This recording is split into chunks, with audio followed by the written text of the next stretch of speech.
Last year, I ended off the marathon by talking about the Mother 3 fan translation. I felt that counted as a fan game and a ROM hack since the English translation was an undertaking done entirely by fans and they did it by means of ROM hacking, so I think it was more than fair to include it, and it is a phenomenal game after all. Both Earthbound and Mother 3 are two of my favorite games of all time. They're definitely on the shortlist for best RPG I've ever played, and a lot of the games they would inspire are also very good, by which I mean Undertale.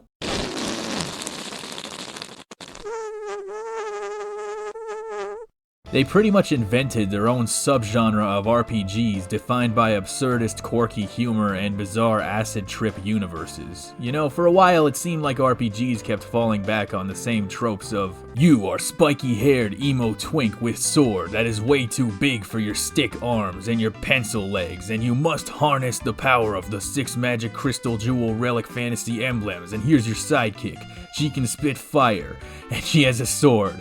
And her tits are somehow even bigger than the sword. 4 heroes of light will soon embark on a journey to restore the crystals. And that's cool the first 7 times, but for me it started to look like I was seeing the same things over and over again. Now I know you might not agree with me, but after a while this kind of starts to lose its punch, and that's why you just evolve and become bisexual. Improvise, adapt, and overcome. I think my mental age definitely plays a factor. Even though I'm only 23 years old and I act like I'm 15, I feel way older. And as a result, a lot of those things just kind of blend together, but I've learned to modify my expectations of RPGs, and admittedly, I don't actually despise every single game in the genre. Even excluding the not like the other girls types, I have enjoyed at least some of my time playing the more traditional ones. Maybe not as much as everyone else, but yeah. But at the end of all that, Mother 2 and 3 still shine through because of how seamlessly they blend fantasy elements of psychic powers with the down-to-earth setting of a contemporary real world, or at least a satirical and depressing reimagining of our world. But we're forgetting something, aren't we? That's right. If you're at all familiar with how numbers work, you may recall that there exists a number that comes before 2, and that number is 1. Mother 1. This is a game that I never hear anybody talk about, and I wanted to find out why, so I finally said screw it, and I went and played the fan translation. Now, full disclosure, I have not gotten all the way through this game yet, but I've gotten through a substantial portion of it, and maybe one day when I beat the whole game, I'll be able to make a more in-depth review of it, but for now, I'm just gonna go for it. Mother 1, also known as Earthbound 0, also known as Earthbound Beginnings, is the first game in the Mother series. It was originally only released in Japan on the Famicom, with an official English translation released 26 years later on the Wii U Virtual Console, which, as I understand it, is actually still operational. The reason I wanted to play the fan translation is because the official translation was subject to a lot of censorship. It's not exactly game-changing stuff, but this crow smoking a cigar is pretty cool, and I'd rather have it than not have it. I mean, just look at how cool he is. I bet you want to be just like him, right? Well, you can't, because he died of a lung hemorrhage. The ROM hack that I'm playing is, from what I understand, actually the fan translation of the Game Boy Advance version of Mother 1, except grafted onto the Famicom version, so it's kind of a ROM hack inception, if you will. I decided to play this version instead of the Game Boy version because the music sounds better on NES. It's not a perfect translation, mind you. There are certain town names that aren't always consistently translated, and as a result, that can lead to some confusion when it comes to directions and where you're supposed to go, but if you remain aware of that fact, you can usually figure it out eventually. The fan translated text is, I think, supposed to be a somewhat more authentic and literal translation of the original Japanese version.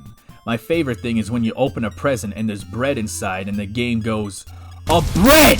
That gets me every single time. From a gameplay perspective, Mother 1 is an RPG. Now, I can usually handle all the shit that I tend to dislike about RPGs eventually. Once I get over that initial resistance phase and enter into a flow state, I can shut my brain off as I grind XP to an absurd level while experimenting with magic abilities. But sometimes the RNG and random encounters and whatnot can just really piss me off, and when you combine that with the fact that Mother 1 is an NES game from 1989, fuck this game, dude. And this isn't just a case of new gamers not being good at old games. There were reviews from the time that criticized the game's high difficulty. One of the reasons people like me love Mother 3 and Earthbound is because those games were deliberately subversive and put a funny and different spin on the usual RPG paradigms, and Mother 1 is intended largely as a parody of the old Dragon Quest games in the first place. But at the same time, this is 1989. A lot of the paradigms haven't all been fully established yet because the genre is still very young, much like the rest of the industry. So there isn't a massive amount of innovations really, and that's fine. The most common defense of grindy RPGs I hear is often dismissive and amounts to some weebus accusing you of running away from every encounter, and if you don't, you'll always be decent enough level. Now, in a good RPG, that may well be true to an extent, but this is Mother 1 we're talking about, and I swear on my grandma's actual grave that I didn't run away from a single fight in this game. I fought every single one of these bitches to the death, and a lot of the time it still wasn't enough. I still found myself setting aside more time to grind shit, and it was fucking annoying. It's so bad that there actually exists an entirely separate ROM hack of this game that contains the option of making the game way less grindy. As you probably figured out by now, there's a billion different versions of this game. Now, in spite of all that, there are still many highlights, like the stylish graphics and the phenomenal music. The Mother series will always have some of the best music you will ever hear in a video game. I think the coolest parts are when you see things or hear music that is referenced in the later games, like how the school theme song is the file select theme from Earthbound.